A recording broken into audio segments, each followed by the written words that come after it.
West Ham, the busiest of the lot in the summer, Just a little bit. and that's putting it very, very lightly. Yeah. They probably won the transfer window so far. I know it's not closed yet, but it's an interesting approach from West Ham this summer, isn't it? Well, I think it's what Lopetegui definitely demanded if he was going to join West Ham. You've got to look. David Moyes done a brilliant job with West Ham last year, the year before, playing European football. But I think it was getting a little bit restless with the fans. They wanted a style of play which they always say it's the West Ham way. And I just think that Lopetegui's come in. He's high octane, high energy, high press type of manager, and plays some great football. And now the signings are there to complement what he wants in that team. So it's going to be an interesting season for West Ham. It can either go really, really good or the other way around. We could be fighting They haven't got a great history with getting strikers in, that's for sure, but maybe Fulcrook would prove it differently for West Ham this time around. Fulcrook's a great signing, I think. I watched him in the Euros, and he was very impressive, especially when he came on and changed the game from 70th minutes onwards. So it'll be, the jury's still out, because it's hard to conquer the Premier League as a striker, but I feel that he can pose a positive action for West Ham. Well, the style of play was a big thing for the fans, isn't it, for David Moyes' case? And David Moyes' sort of reasoning was always he hasn't got the players to play that way. With all these new signings now, have they got the players to play, I guess, in a more proactive manner? I think West Ham always did have the players to play a certain way. But it was just a David Moyes style, what he wanted to implement. He just wanted to get the job done, get the result. And that's what kind of was the sticking point with fans. Now, when you're looking at Lopetegui, I think he's more of an adventurous manager, not taking anything away from David Moyes, but it's just a different approach. And that's what the fans probably want to see now. And now the players, we've got the likes of Somerville. That's a very exciting player. The best player in the Championship, some people will argue, last season. Yeah, Bowen, Paqueta, all of these guys are really exciting going forward. And obviously you've got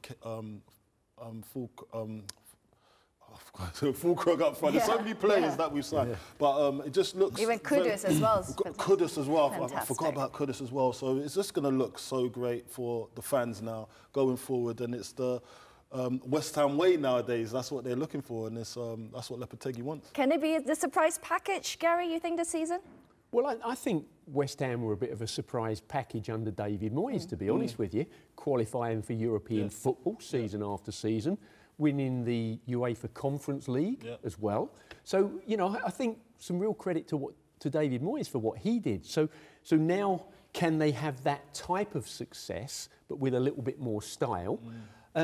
You know, they've tried it in the past when, in between two of David Moyes' periods at the club, where they spent big under Pellegrini. And having spent big, it didn't happen. Now they spent big again, West Ham. What, 120, 130 million they've spent on imported players or put players into the club. But you have to get that blend right, and time will tell. I hope so, from their perspective, and yours. I think the last time that a team done so much spending, I think about 8 or 9 players it was, I think it was Everton. I can't remember when it was, but it was a long time ago now. But I just remember that the Everton team were battling relegation, and it was just too many players at once, and having to try and gel them all in one group in a short period of time, which is going to...